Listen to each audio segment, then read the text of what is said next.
За хэдүүлээ харьцаан дээр нэг бодлого сонирхоод үзье. За чинь гурвалжны дотоод өнцгийн харьцаа нь 2, 3, 5 бол за дотоод өнцгүүд нь хэд вэ? За энэ бол гурвалжны дотоод өнцөг. Дотоод өнцөг. Окей. За тэгвэл гурвалжин гэхээр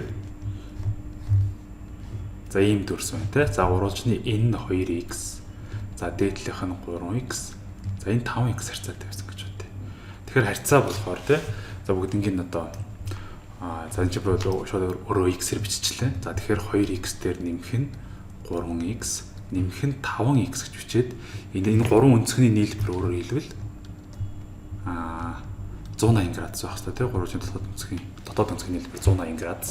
За тэгэхээр яг энэ тэнцүү 180 гаргахын тулд x нь хэд байх ёстой вэ гэхээр 2x дээр юг нэмээд 5x-ийг нэмээд 10x тэнцүү 180 градус буюу x тэнцүү 18 градус боллоо. 18 градус. Тэгэхээр энэ өнцөг бол 36 градус.